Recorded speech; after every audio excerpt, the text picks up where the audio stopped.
नमस्कार, स्वागत है आप सभी का न्यूज वन इंडिया में और मैं हूं आपके साथ शाफनी पटनायक। बुलेटिन की शुरुआत करेंगे। उत्तर प्रदेश में योगी की पुलिस लगातार बदमाशों का सफाया कर रही है। चुन चुनकर बदमाशों की घेराबंदी कर उनको ठिकाने लगाया जा रहा है। पंजाब के 3 आतंकियों ने गुरदासपुर में चौकी पर ग्रेनेड हमले की वारदात को अंजाम देकर यूपी के पीलीभीत में बचने का ठिकाना ढूंढा था, तो वहीं उन्होंने सबसे बड़ी गलती कर दी, क्योंकि उनको शायद ये नहीं पता था कि ये योगी का यूपी है और यहाँ बदमाश और आतंकियों को पाताल से भी ढूंढकर निपटाया जाता है। पीलीभीत पुलिस और पंजाब पुलिस ने ऑपरेशन किया और तीनों आतंकियों को ढेर कर दिया। सभी आतंकी खालिस्तान जिंदाबाद फोर्स के सदस्य थे। सिर्फ पीलीभीत ही नहीं, पिछले 48 घंटे में यूपी के कई जिलों में एनकाउंटर से दहल गया। लखनऊ और गाजीपुर में पुलिस ने बैंक के 42 लॉकर काटने वाले 2 बदमाशों को एनकाउंटर में ढेर कर दिया। लखनऊ के किसान पथ पर हुई मुठभेड़ में बदमाश सोबिंद कुमार मारा गया। गाजीपुर में यूपी बिहार बॉर्डर पर हुई मुठभेड़ में 25,000 के इनामी बदमाश सनी दयाल मारा गया। कानपुर, उन्नाव और बुलंदशहर में पुलिस ने बदमाशों को लंगड़ा कर दिया है। ये 6 अलग अलग तस्वीरें आपको दिखा रहे हैं। पहली तस्वीर लखनऊ की ये तस्वीर है, दूसरी गाजीपुर की तस्वीर, तीसरी तस्वीर पीलीभीत से है और चौथी तस्वीर कानपुर से, 5वीं तस्वीर बुलंदशहर और 6ठी तस्वीर उन्नाव से है। ये तमाम वो तस्वीरें जहां पर लगातार पुलिस की कार्रवाई जारी है। उत्तर प्रदेश पुलिस जो जीरो टॉलरेंस की नीति पर काम करती है, ताबड़तोड़ कार्रवाई की जा रही है और एक संदेश उन तमाम अपराधियों के लिए कि उत्तर प्रदेश में अगर अपराध करोगे तो बख्शे नहीं जाओगे, सख्त से सख्त सजा मिलेगी। ऐसे में बीते कुछ दिनों से लगातार पीलीभीत में कुछ आतंकियों को ढेर किया गया। लखनऊ में लूट की वारदात को अंजाम दिया गया था, जहां पर 2 बदमाशों को पुलिस ने एनकाउंटर में ढेर किया है। वहीं अगर कानपुर, बुलंदशहर, उन्नाव की बात करें, लगातार ऑपरेशन लंगड़ा भी जारी है। पुलिस आयुक्त महोदय की क्राइम टीम और थाना चिरहट की टीम जो थी वो लगातार क्षेत्र में कोम्बिंग कर रही थी अलग अलग जगहों पे। इसी पे पुलिस को जब कोम्बिंग कर रही थी तो एक गाड़ी अनियंत्रित रफ्तार से आती हुई दिखी और जब पुलिस पार्टी ने उसे रोकने का प्रयास किया तो और ज़्यादा अनियंत्रित होकर पुलिस की तरफ हुई और उसमें से एक व्यक्ति ने उग्र होकर पुलिस पे फायरिंग कर दी। इसी के जवाबी कार्रवाई करते हुए पुलिस द्वारा सिखलाए हुए तरीके से उस पर फायर किया गया, जिसमें एक व्यक्ति जिसका नाम सोबिन कुमार निकल के आ रहा है, उसकी जेब में पाई हुई डायरी से वो घायल हो गया और दूसरा व्यक्ति जो था वो गाड़ी छोड़ के मौके से फरार हो गया है। पुलिस द्वारा उसे इलाज के लिए सीएचसी चिन्हट ले जाया गया है, जहां से उसको आरएमएल अस्पताल के लिए रेफर कर दिया गया है। वहां उसका इलाज कराया जा रहा है। अग्रिम कार्रवाई प्रचलित है। तो जब चेकिंग के दौरान एक संदिग्ध व्यक्ति, 2 संदिग्ध व्यक्ति एक बाइक पर जाते हुए दिखाई दिए, जिनको जब रोकने का प्रयास किया गया 12 चौकी इंचार्ज के द्वारा, तो वो वहां से गाड़ी पलट के और वहां से भाग निकले और उनको जब तत्काल सूचना दी गई चौकी इंचार्ज के द्वारा तो वहां पर थाने की टीम और सभी लोगों ने उसको ट्रेस करना शुरू किया। तो वहीं मौका पाकर वो सड़क से उतर के एक सुनसान निर्जन स्थान की तरफ उन्होंने भागने का वहां पर प्रयास किया, जिसमें से एक लड़का जो था वो वहां से भाग गया और दूसरा लड़का जो वहीं पर पुलिस के ऊपर छुप के वहां से फायरिंग करने लगा जब पुलिस ने उसको रोकने का प्रयास किया। तो जवाबी फायरिंग में जो जब उसके ऊपर पुलिस के द्वारा फायरिंग की गई तो उसके पैर में और उसके छाती पर गोली लगी, जिससे गंभीर रूप से घायल हुआ। उस दौरान जब उससे पूछताछ की तो उसने बताया कि इसका नाम सनी दयाल है और ये मुंगेर का रहने वाला है और ये लखनऊ में इंडियन ओवरसीज बैंक में एक नकद देने की बड़ी घटना हुई थी, जिसमें काफी भारी संख्या में बैंकों के लॉकर काटे गए थे और उनसे पैसा और ज्वेलरी निकाला। हमारे साथ पूर्व आईपीएस एके द्विवेदी जी जुड़ चुके। एके द्विवेदी जी, आपका बहुत बहुत स्वागत है और हमारे संवाददाता इसके बाद पे थोड़ी देर में हमारे साथ जुड़ेंगे। एके द्विवेदी जी, सबसे पहले जिस तरीके से ताबड़तोड़ कार्रवाई की जा रही है, बीते दिनों हमने देखा पीलीभीत में कुछ आतंकवादी थे जिन्हें ढेर किया गया। अब करीब 48 घंटे में एक बड़े लूटकांड के वारदात को अंजाम दिया गया था। उन तमाम जो आरोपी, उनकी धरपकड़ की गई, उन्हें भी एनकाउंटर में मार गिराया गया। जिस तरीके से उत्तर प्रदेश पुलिस कार्रवाई कर रही है, उसको लेकर आपका क्या कहना है? देखिए, पिछले करीब 48 घंटे में प्रदेश में कई घटनाएं हुई हैं जो महत्वपूर्ण है, जघन्य अपराध हैं और लगभग सभी में प्रदेश पुलिस ने बड़ी अच्छी कार्रवाई की है और ऐसी कार्रवाई की है जिसको अपराधी लोग महीनों या वर्षों याद रखेंगे। शुरुआत करते हैं, एक तो पीलीभीत में जो मुठभेड़ हुई है पंजाब पुलिस के साथ मिलकर के उत्तर प्रदेश पुलिस ने 3 सिख आतंकवादियों को मुठभेड़ में मारा वो तो बहुत ही सराहनीय कार्य है। दूसरे आ जाते हैं लखनऊ में छिनहट में इंडियन ओवरसीज बैंक के 42 लॉकर जो है वो काट करके जो वहां से नकदी और ज्वेलरी चोरी किए गए हैं, उन अपराधियों को उस केस को, वो आसान केस नहीं था, बहुत ही मुश्किल केस था, बिल्कुल अज्ञात था, कुछ नहीं मालूम था। पुलिस को केवल यही मालूम हुआ कि बैंक में घुस करके दीवार काट करके घुसे हैं और 42 लाकर तोड़ करके काट करके उसमें से रखी ज्वेलरी, नगद और सब चीजें उठा ले गए। ये आसान केस नहीं था, पेचीदा केस था। इस पेचीदे केस को पुलिस ने 24 घंटे में ही वर्कआउट कर लिया और कुछ बदमाश अरेस्ट हुए। 2 बदमाश मुठभेड़ में यहाँ लखनऊ में ही और गाजीपुर में मारे गए। गैंग जो है प्रमुख रूप से बिहार का था और इस गैंग के लोग, मालूम हुआ, जो जानकारी प्राप्त हुई है, जालंधर में जेल में पहले बंद थे। छिनहट का एक लड़का भी वहां कुछ काम करता था किसी कारखाने में, वो भी बंद था, वहां मिलकर के एक गैंग बनाए। ये आसान केस नहीं था, लेकिन इस मुश्किल केस को भी लखनऊ पुलिस ने 24 घंटे में वर्कआउट किया और अपराधियों को मुठभेड़ में मारा, कुछ अरेस्ट किए, सारा करीब सारा सामान जो है बरामद हो गया। तो निश्चित रूप से बड़ा सराहनीय कार्य है लखनऊ पुलिस का, बहुत ही सराहनीय कार्य है। ये आसान केस नहीं था, क्योंकि 24 घंटे में वर्कआउट हो गया तो आम नागरिक तो थोड़ा दूसरे नजरिए से सोचेगा, लेकिन मैं पुलिस अधिकारी के रूप में इसको देख रहा हूं।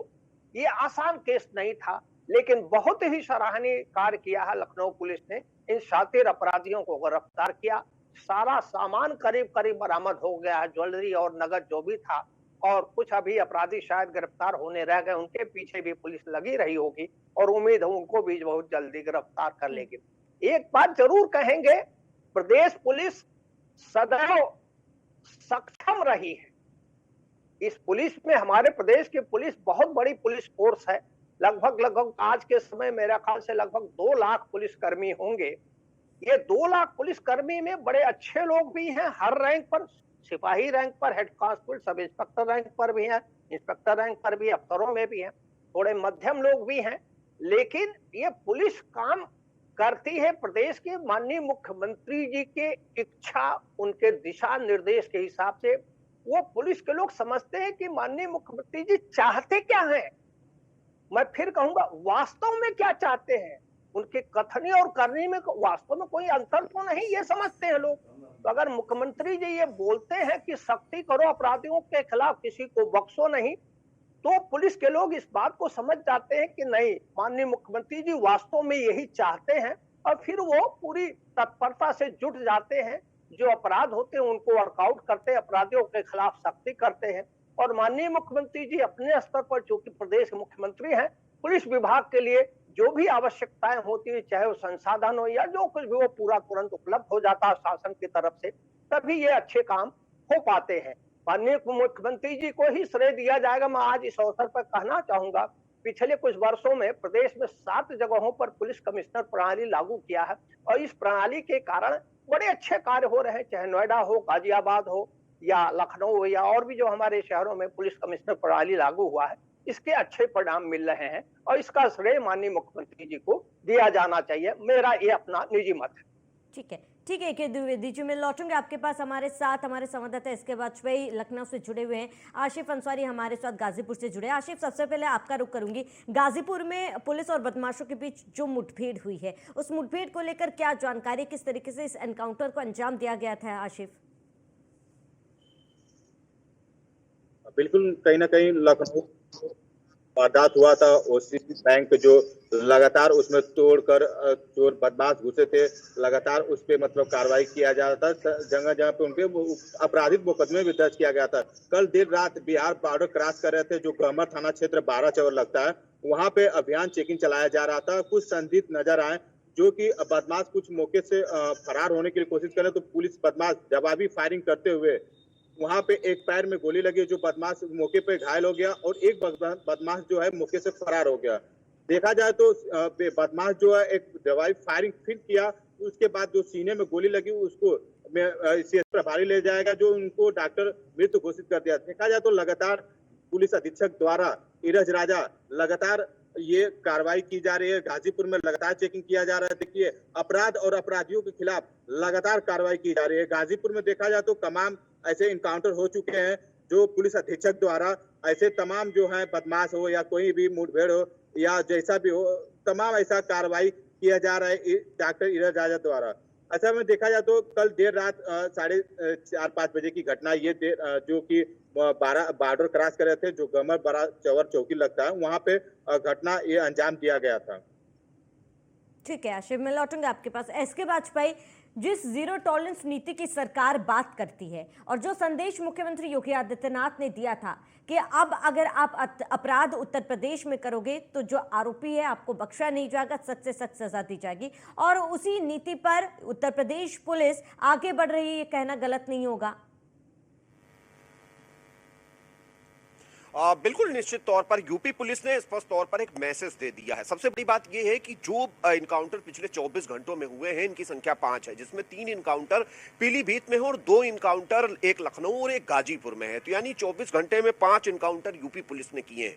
और सीधे तौर पर अगर हम इन 5 इनकाउंटर्स को देखेंगे तो 5 के 5 जो व्यक्ति हैं वो बाहरी हैं, जिसमें से कल वाले 3 इनकाउंटर पंजाब के रहने वाले हैं और आज के जो 2 इनकाउंटर्स हुए ये बिहार के रहने वाले हैं। मतलब साफ है कि उत्तर प्रदेश के जो अपराधी हैं वो उत्तर प्रदेश पुलिस के भय से अब कहीं न कहीं अपराध से पीछा छुड़ा रहे हैं, वो पीछे अपराध के पीछे नहीं जा रहे हैं। और यही एक वजह है कि उत्तर प्रदेश में दूसरे प्रदेशों के अपराधी आकर अपराध कर रहे हैं और कहीं न कहीं उनको भी अब यूपी पुलिस ने स्पष्ट तौर पर मैसेज दे दिया है कि अगर उत्तर प्रदेश में आप अपराध करेंगे तो इसका मतलब ये नहीं कि उत्तर प्रदेश से आप सुरक्षित निकल जाएंगे। उत्तर प्रदेश में अपराध का मतलब है कि आपका इनकाउंटर हो सकता है। ऐसे में कहीं न कहीं उन अपराधियों को जो कि बिहार या दूसरे राज्यों से उत्तर प्रदेश में आते हैं और इस तरीके की छिटपुट घटनाओं को अंजाम देते हैं, उनको भी एक मैसेज यूपी पुलिस ने दे दिया है कि अगर उत्तर प्रदेश आए और इस तरीके की घटना की तो ऐसे में आपका यह अंजाम हो सकता है। क्योंकि उत्तर प्रदेश में देश का सबसे बड़ा आयोजन होने जा रहा है जिसका महाकुंभ,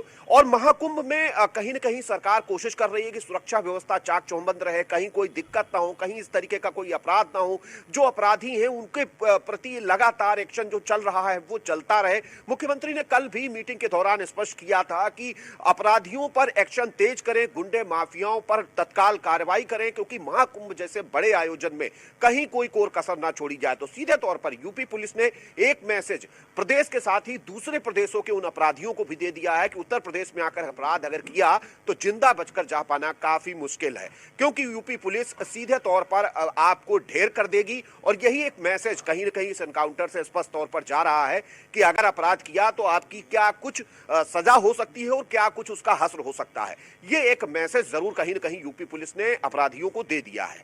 ठीक है, इसके बाद मैं लौटूंगा आपके पास। एके द्विवेदी जो लगातार हमारे साथ बने हुए। एके द्विवेदी जी, जिस तरीके से अगर हम आप विपक्षी पार्टियों की बात करें या फिर आप अन्य राजनेताओं की बात करें, जब एनकाउंटर होता है वो सवाल उठाते हैं, जब कहा जाता है कि एनकाउंटर के अलावा भी विकल्प होता है क्योंकि आप पूर्व आईपीएस है, जब इस तरीके की मुठभेड़ होती है, जब इस तरीके के आरोपी जब फायरिंग करते हैं पुलिस वाले के ऊपर या फिर भागने की कोशिश करते हैं, तो क्या विकल्प रह जाता है पुलिस ऑफिसर्स के पास? देखिए, जब अपराधी, पुलिस तो जाती है अपराधी को गिरफ्तार करने के लिए।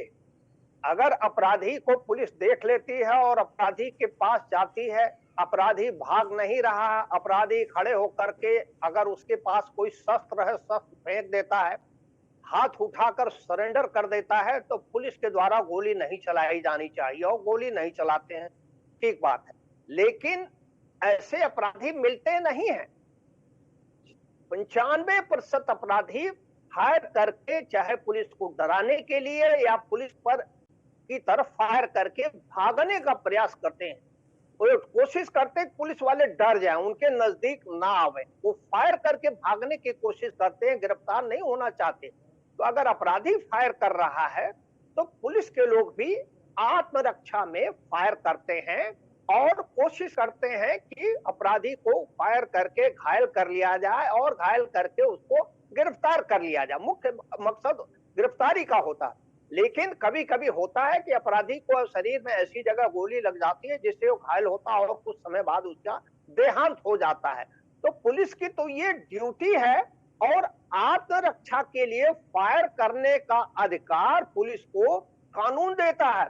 मैं बता दूं, ये अधिकार केवल पुलिस को ही नहीं उपलब्ध है, कानून आम नागरिकों को भी यह सुरक्षा प्रदान करता है कि आत्मरक्षा में भी आम नागरिक भी संतुलित तरीके से मिनिमम फायर कर सकता है, बल प्रयोग कर सकता है। तो ये कानूनी अधिकार है पुलिस को, और उस अधिकार का प्रयोग करते हुए पुलिसकर्मी बदमाशों को गिरफ्तार करते हैं। लेकिन ऐसा करते समय कई पुलिसकर्मियों की जान भी चली जाती है, कई पुलिसकर्मी घायल भी हो जाते हैं। पूरनपुर में जो मुठभेड़ हुआ है वहां पीलीभीत जनपद में, उसमें भी घायल हुए हैं पुलिसकर्मी, और ये लखनऊ वाले मामले में भी जो मुठभेड़ में हुआ है इसमें भी कुछ पुलिसकर्मी घायल हुए हैं। तो ऐसा नहीं है, रिस्क रहता है, लेकिन ये ड्यूटी है पुलिसकर्मियों की, ड्यूटी के समय रिस्क लेना पड़ता है और रिस्क लेकर के अपने कर्तव्यों का पालन करता है, जो अच्छी बात है, ये उनकी ड्यूटी है, ऐसा करते हैं, करना भी चाहिए, उसे कोई डरने की आवश्यकता नहीं है। ठीक है, के द्विवेदी जी, आपका जुड़ने के लिए, समय देने के लिए बहुत बहुत शुक्रिया। इसके बाद में आपका भी जुड़ने के लिए बहुत बहुत शुक्रिया। तो उत्तर प्रदेश पुलिस को एक बड़ी सफलता हाथ लगी। इसके साथ ही उत्तर प्रदेश पुलिस ने एक संदेश उन तमाम अपराधियों को दिया है कि अगर उत्तर प्रदेश में आप अपराध करोगे तो बख्शे नहीं जाओगे। फिलहाल इसके साथ इस बुलेटिन में इतना ही। देश प्रदेश के तमाम बड़ी खबरों के लिए बनी रहिए न्यूज़ 1 इंडिया के साथ।